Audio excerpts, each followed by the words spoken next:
If you believe that Ms. Harris is a risk, and if you believe that Trump is a risk, I would point out to you that both are true. But your greatest risk is you. Your greatest risk is not controlling your emotions, not doing enough work. Don't let Trump or Harris be an excuse to fail.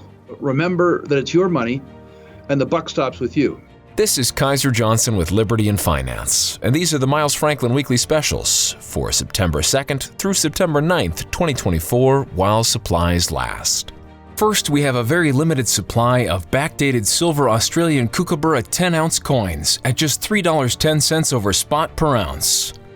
Next, 1-ounce backdated platinum maple leaves are just $80 over spot. And finally, we have compelling pricing on various pre-33 American gold coins. To order our specials or any of the many other options we have available, call us at 1-888-81-LIBERTY. That's 1-888-815-4237. We're available after hours and on weekends, and we look forward to speaking with you.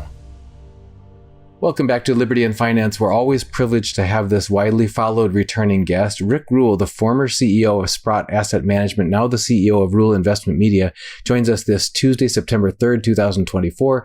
Rick, thanks for coming back on Liberty and Finance. Always a pleasure, Dunnigan. Thank you for having me back. Our viewers and subscribers are anticipating with some trepidation potential volatility heading into the fall, which is typically historically a volatile session for both the stocks and precious metals. That's one, but especially with a potentially highly contentious election looming over us, and lots of words from officialdom that make them and all of us gravely concerned about actions that may be taken that could trespass on people's private property rights and tax their unrealized gains and all kinds of other things. So people are wondering if we're going to get a big market tumble in the major indices, and therefore gold and silver react in sympathy with that. And you've talked us through that potential scenario several times in the past, and you've talked to us about keeping your powder dry to some extent so that you could take advantage of it if it does happen. Let's start there.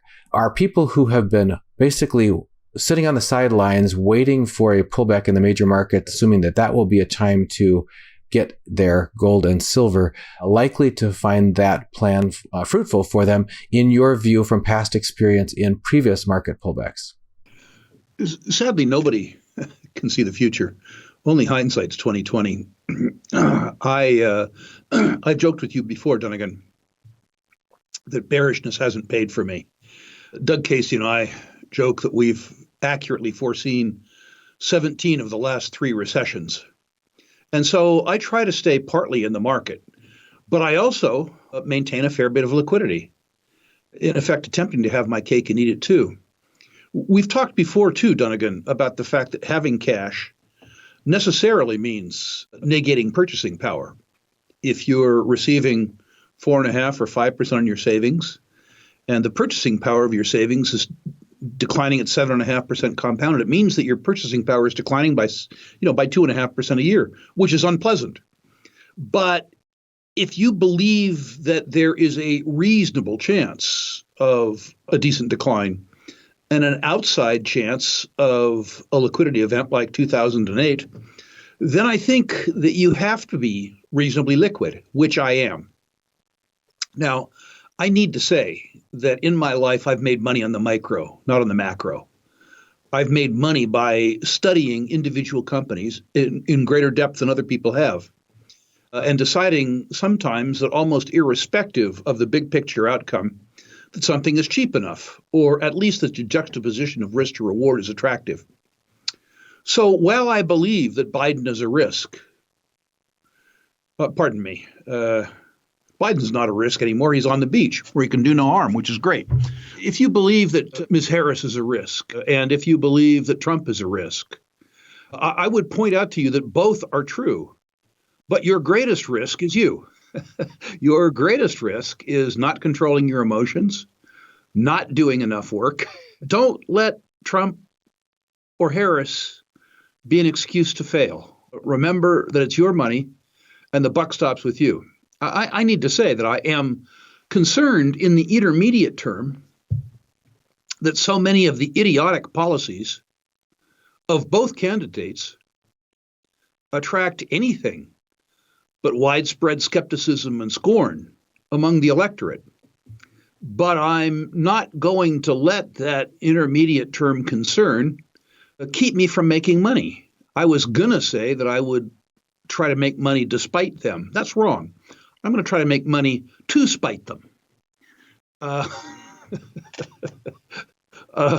Among other reasons. I suspect that should Ms. Harris be elected, that the market will perform less well in the near term than should Mr. Trump be elected.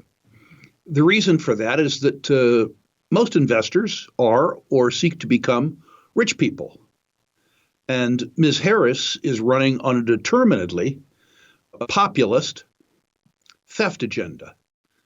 The idea of taxing unrealized capital gains is a completely preposterous idea, but the fact that it's attracted so much positive attention is a little scary in the long term. It makes a professional investor like myself feel sort of like I'm walking down the street with a bullseye painted on my back.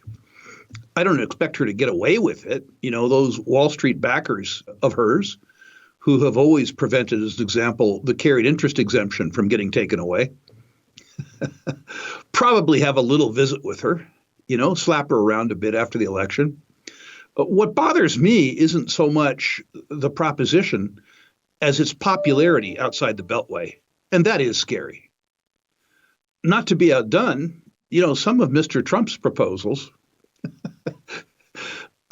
exhibit a real profound weakness with mathematics.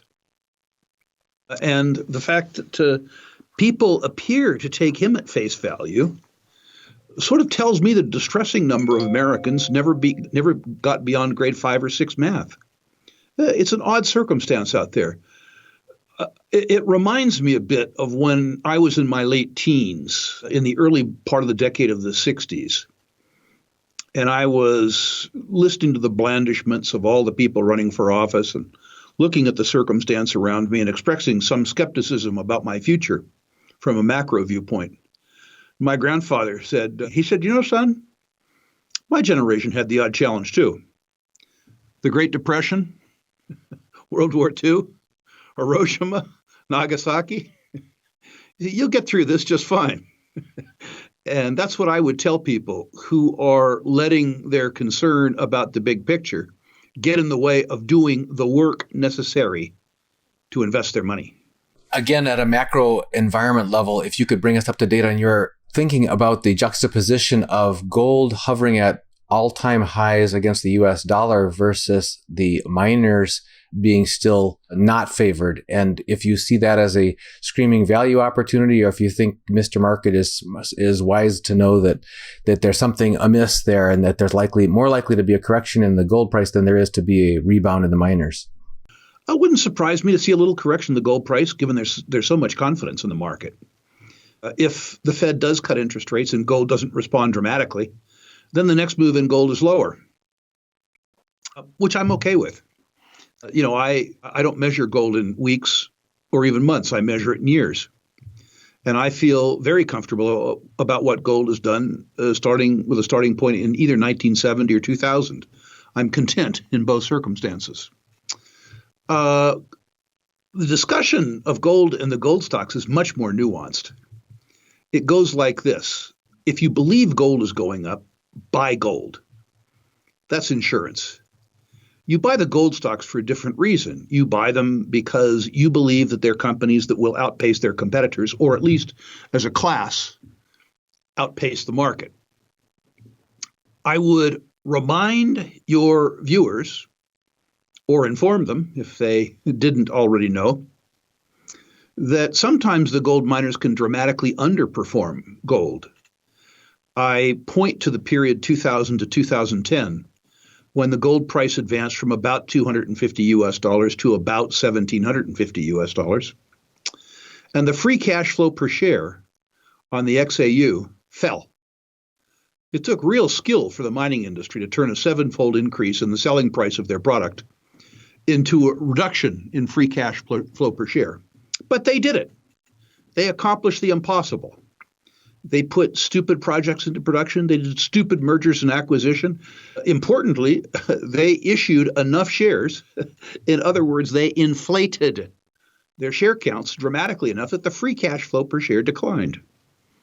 I would urge your listeners to consider, too, we've talked about this before in your program, that if you come down to the junior miners, or those that purport to be miners, the junior mining companies per se, if you merged every one of them in the world together and formed one company, we'll call it Junior Explorco, that company would lose $2 billion a year in a good year and $6 or $8 billion a year in a bad year.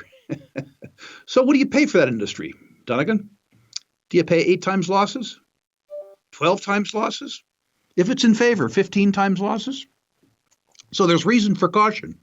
On the other hand, both of those statistics hide the fact that the finest mining companies perform extraordinarily well. In the juniors, probably 5% of the 3,000 public companies worldwide generate so much performance that they add legitimacy and sometimes luster to a sector that loses $2 billion a year. And among the seniors, you don't have to own the XAU. You don't have to own all 40. You can own the 5 or 6 best companies. Yes, they are premium priced compared to the others by most metrics. And 2, if the gold price really goes on a romp, it'll be the inefficient companies that outperform the market, not the most efficient companies. In my declining years, Donegan, I'm okay if you take away some of my upside, provided that you take away most of my downside. So I would urge your listeners, irrespective of their focus on the big ones or on the little ones or on some of both, that they focus more on stock selection than on the gold price. In the face of gold maintaining near all-time high nominal prices against the dollar, silver has continued to not do that. It is still only about 60% or less of its former all-time highs set in 1980 and 2011.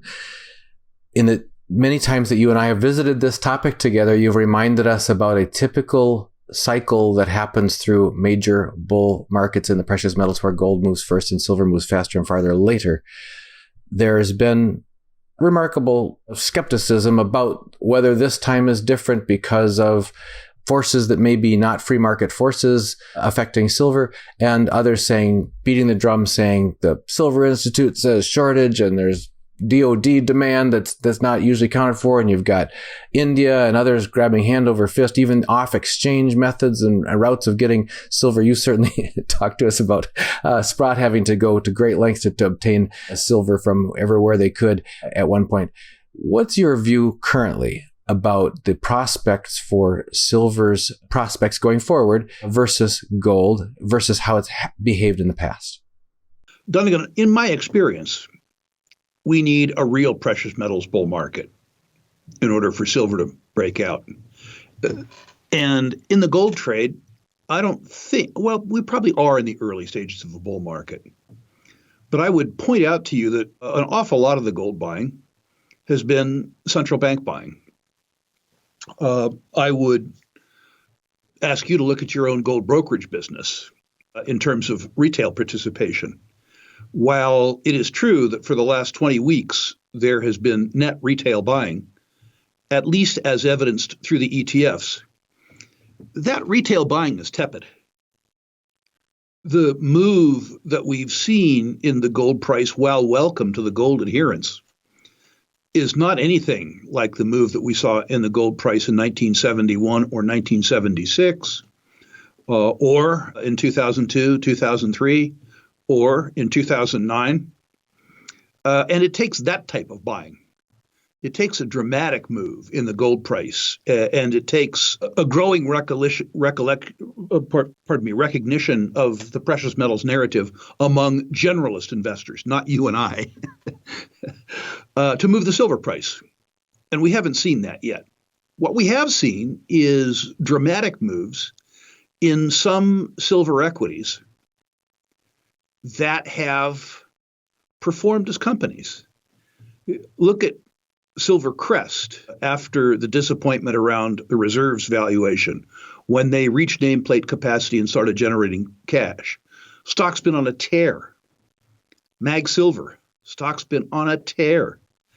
Abra Silver, Vizsla Silver, Aya Silver. The thing that I want to point out to your listeners is that the market cap of reasonable quality silver companies is so small that, first of all, when the generalist investor decides to crowd into them, there isn't enough room in the market caps to contain it. And secondly, there's a coterie of professional investors, myself included, who is willing to buy the high quality silver stocks in anticipation of the money coming into it, in the same fashion that there was a group of us willing to buy uranium stocks in 2021, understanding what would happen in the face of the uranium price increase. There's a group of us that are, I wouldn't say we're happy, but we're conditioned to being a year and a half or 2 years early. And what you're seeing in those high quality silver stocks is absolutely pro-positioning. Are we going to be early? Probably. Are we going to be wrong? Maybe. But it's a really interesting print if you think about putting together a portfolio of those companies where if you're wrong, you lose 30, 35, maybe 40%. And if you're right, you make 500% or 600% or 1,000%. It's precisely that juxtaposition of risk to reward that your listeners need to familiarize themselves with. And while they all want the upside, they need to ask themselves if they can stand the volatility, if they can stand the time it takes to be involved in the trade.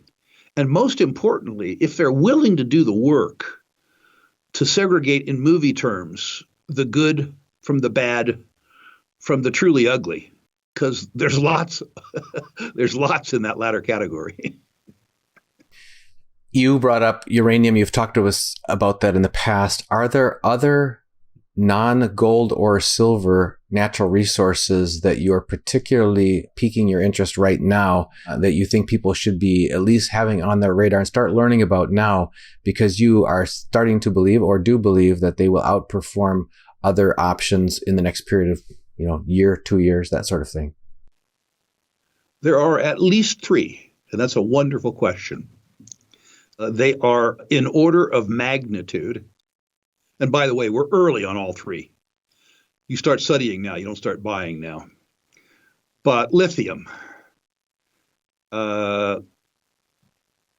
Lithium was never in short supply, but refining and processing capacity was in short supply. So the lithium price increased sevenfold. Over 5 years, the industry addressed that processing bottleneck, and the price has now fallen by 75%. But hundreds of millions of dollars went into lithium exploration. And guess what? We found a lot.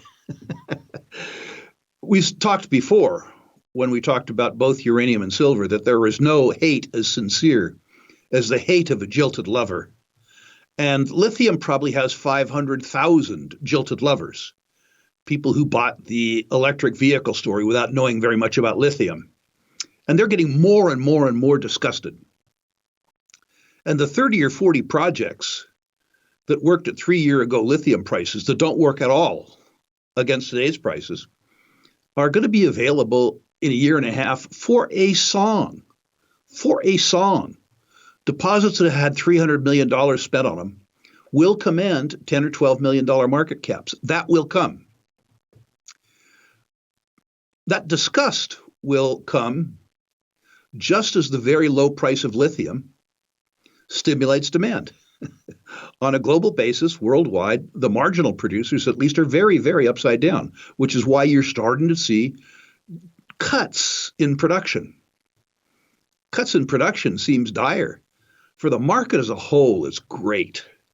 So I'm anticipating one other thing. I'm anticipating that the washout that we see in the lithium business occurring concurrently with the consumers of lithium remembering how hard it was to obtain 4 years ago, means that after uranium, the next natural resource commodity to develop a term market where buyers and sellers can meet in the market for 5 years, 10 years, or 15 years, and where price certainty is available, will occur in lithium. And I think it'll occur over the next year and a half or 2 years. In other words, I think a year and a half from now, the stage will be set for lithium to go on a run just like uranium did. And that will coincide with a period of maximum hate. So start understanding the lithium game right now. Prepare a shopping list. Be prepared to be a little early. The second one is platinum group metals, PGMs. They sold off for very predictable reasons. The Russians needed to raise money, just like 1990. And one thing that the Russians had that they could sell was platinum and palladium, and sell they did. While they were selling, it's reasonable to believe that they were underinvesting in sustaining capital in the Russian platinum business. So when demand does return, they won't be able to increase supply. Again, eerily similar to the first half of the decade of the 1990s. Meanwhile, politics and legislation in South Africa has precluded further investment in the South African platinum and palladium production. Nobody wants to spend $2 billion mechanizing a platinum mine when the government says, we'd like to own that, thank you, and we'd like not to pay you for it. Meanwhile, the extraordinarily low prices around platinum are jeopardizing medium and high cost producers outside of South Africa and Russia. So platinum and palladium, platinum group metals, a wonderful place to look, particularly deposits, high quality deposits, not yet in production, and also not in either Russia or South Africa. If you're an investor outside of the United States and Canada and you have more options with your money, I'm not making a moral comment, I'm making an economic comment, you might consider Russian platinum shares. For American and Canadian, for Western investors, this isn't an opportunity that's on the table. The third sector that looks appealing to me in the intermediate term is the nickel business. There's been an incredible growth in lateritic nickel production, particularly in Indonesia. And that growth won't stop for probably another year. But the extraordinarily low prices that we're seeing in the nickel prices and the increasing costs that we're seeing for energy, particularly in Indonesia, because lateritic nickel production is extremely energy intensive, will slow down the growth in nickel pricing. Meanwhile, the sulfide nickel deposits worldwide are shutting down in droves because they can't compete. Remember, Dunnigan, what we said, the cure for low prices is always low prices. And the hate that we're seeing in the nickel business that follows the extraordinary love it received 5 years ago and 4 years ago as the premier battery metal means that a turnaround in nickel, again, probably coincides with a period of maximum hate. I would say I'll give you a fourth one. I'll give you a bonus. And you can play this game right now. North American natural gas. It's way overproduced as a consequence of it being a byproduct of oil. More overproduced in Canada as a consequence of the fact that the Canadian Prime Minister doesn't see the business case for producing natural gas, despite the fact that all of his customers would like to buy it from him. And this too will end. The gate price for Alberta gas is less than $2 per thousand. Henry Hub gas in the United States is about $2 per thousand. Or put differently, per million British thermal units. That same gas landed in Rotterdam or Shanghai or Seoul goes for $8. And it costs about $1.50 to get it from here to there. This is an insane arbitrage. $3.50 landed in an $8 market. And this arbitrage is attracting literally billions of dollars in gas storage, gas gathering, gas transmission, in the reshoring of the European petrochemical and plastics business from Germany to the U.S. Gulf Coast, in gas liquefaction and deliquefaction. This enormous 60%, 65% arbitrage is going to be arbed away.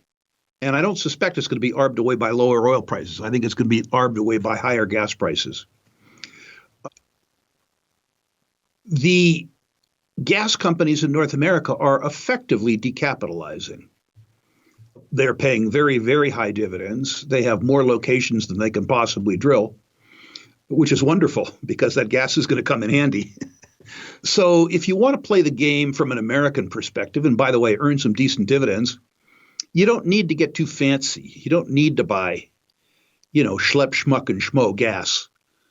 You can buy Equitable if you care about the Appalachian Basin, which you should. You can buy Devon if you care about the Anadarko or the Permian Basin. If you can afford a bit more risk, look north of the border. If the Canadians come to their senses and thank and excuse their prime minister, I think you'll see all of the Canadian gas stocks uniformly double. If they don't, they're still pretty good buys. Names like Birchcliff, names like Peyto, names like Tourmaline, names like ARC. This is fascinating. I'm wanting to, because you mentioned lithium and you mentioned nickel along the way, I've got to prick your mind about what about this whole narrative about EVs, the green revolution, all this. It's another thing that's got some love, switching to hate. Do you see an opportunity there, or is it just too many countercurrents to make a call at this point? No, I think it's all true. I think that the market share of electric vehicles will slow because I think society's ability to subsidize them will slow, and fossil fuels are much more efficient. That notwithstanding, there is a real belief in burning less carbon. And so I think that electric vehicle utilization, particularly in rich urban areas, will continue to increase. And I think the future is wide open in the battery business. All kinds, from the little tiny ones in your cell phone, all the way up to the utility scale batteries that are required to make utilities work. But I think the bigger play is simply the electrification of the world. 1 billion people worldwide that have no access to primary electricity. They're going to get it. They're going to get it in the next 20 years. The 2 billion people on Earth that have access to unaffordable or intermittent electricity. And the fact that every day electricity makes your life better and you want to use more of it. This is a real no-brainer. A real true no-brainer. It's going to go in ebbs and starts. It's going to get ahead of itself. It's going to undershoot. It's going to overshoot. There's going to be volatility. Leadership in the market is going to change. But it's a theme, like the material ascent of humankind, that's going to continue. And it's going to continue for decades. It's going to continue all the way up the chain to things like copper, the primary transmission mechanism. It's going to continue to fuels, nuclear in particular, uranium in particular, but also the places that people hate to look. Greatest demand on year on record, as an example, for coal was 2023. And 2024 is poised to eclipse it. Is coal dirty? Yeah, of course. Does India, as an example, Sri Lanka, Afghanistan, Iran have a second choice? No, they don't. There are 1 billion people on Earth with no access to electricity. They want the same life you do. They want to walk into a room, hit a switch, have the lights go on. So all things electric, be it generation, be it transmission, be it utilization, have a bright future ahead of them. Stair steps to heaven, straight up, no challenges? Of course not. Of course not. That's not the way markets work. An investable theme? Absolutely. One part of this theme that got highlighted in the last week or two was this announcement from Samsung that they had invented a new solid-state battery based on silver, and it's got these remarkable things that it's going to do to EVs, like extend their range and rapid charging in 9 minutes and all kinds of things. Do you anticipate when you start talking about the big picture of a grid that's not even capable of charging today's EVs on mass popularization, let alone with rapid charging, when you want to rapid charge something, then your current draw is going to come up proportionally and that sort of thing. How do you see the potential of this game-changing technology from Samsung for batteries, changing perhaps the demand of shifting, and the story you were just telling about looking at the big picture of the grid build-out, et cetera? I think that technology may be efficacious 10 years from now in small batteries, like in your phone. Remember that silver is priced by the gram, and lithium and copper and cobalt and nickel are priced by the kilogram. you can afford a lot of inefficiency if your raw material is 100 times, not percent, times cheaper than the alternative. And they accompanied that, or at least some analysts did, who were breaking that story out about a week ago, saying that there are already some high-end automobile manufacturers that they're talking about employing that new premium battery in their premium and less cost-conscious consumer segment of their product. You're just saying that's not going to move major markets. That's just early adopters. Yeah, I don't think it's going to make an enormous difference. I think it might end up making a difference in specialized high utility applications, micro batteries for microelectronics. I think it could make a big difference. That, by the way, is a big market. But my suspicion is that silver won't even make inroads against lead acid batteries, conventional batteries, in the next decade. We just missed being able to popularize your recent boot camp that you did on private placements, but want to ask you if you have another one on the horizon that we should be aware of that our viewers can start looking towards so that they'll get prepared. We have, two things. Any of your listeners who are accredited investors who participate in private placements, we just did a very dense 8-hour-long boot camp. This is not for tourists. This is not for people who come for entertainment. We made people work very, very, very hard. If you are a private placement investor or would like to be a private placement investor, this information was timeless. It'll last for years. Anybody who wants to and anybody who invests in private placements should. Those tapes are available for $99. If you download the tapes, pay me the $99 and tell me you didn't get your money's worth, I'll give you your money back. This is really, truly timeless information. I spent 50 years learning about the topic, and I did my very best to give it to everybody else in 8 hours.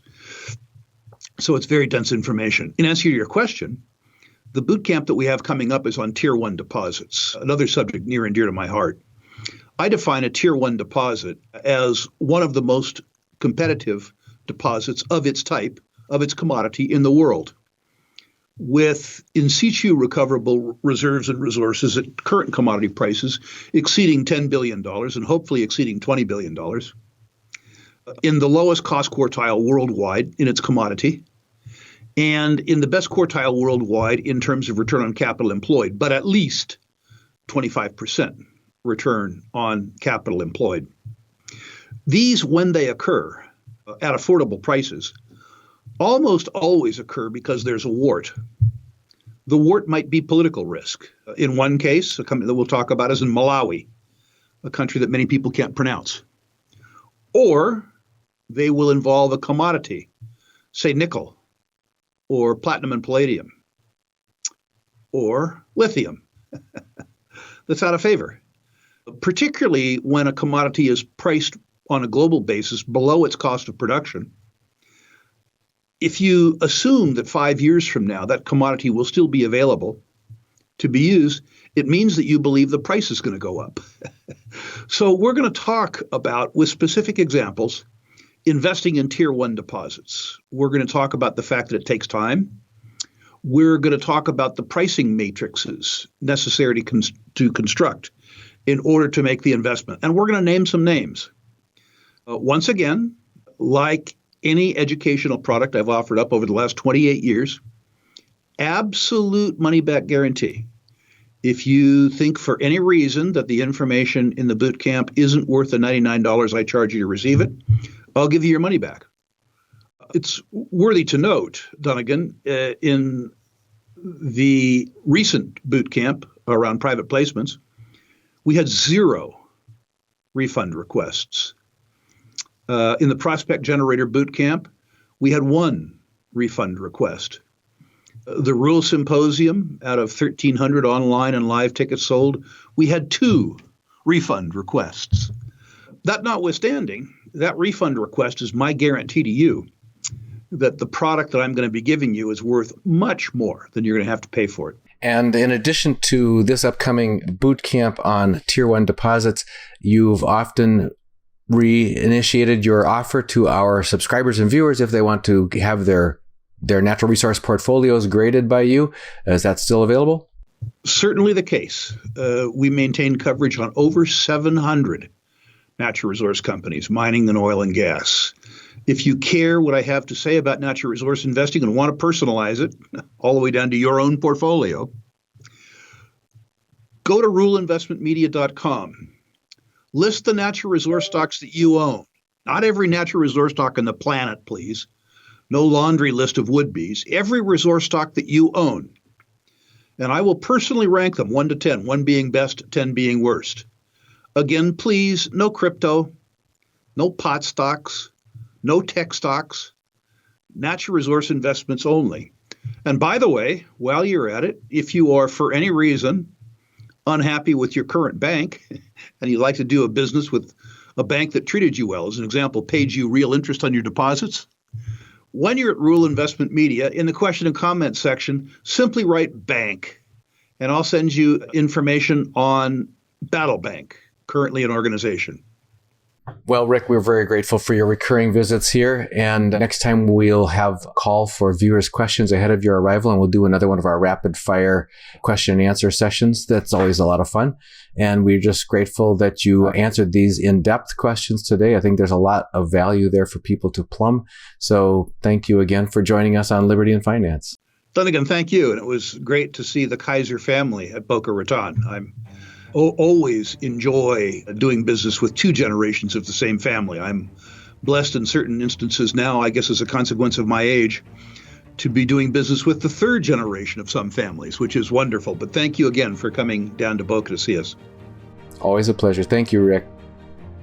This is Kaiser Johnson with Liberty and Finance, and these are the Miles Franklin Weekly Specials for September 2nd through September 9th, 2024, while supplies last. First, we have a very limited supply of backdated silver Australian Kookaburra 10-ounce coins at just $3.10 over spot per ounce. Next, 1-ounce backdated platinum maple leaves are just $80 over spot. And finally, we have compelling pricing on various pre-33 American gold coins. To order our specials or any of the many other options we have available, call us at 1-888-81-LIBERTY. That's 1-888-815-4237. We're available after hours and on weekends, and we look forward to speaking with you.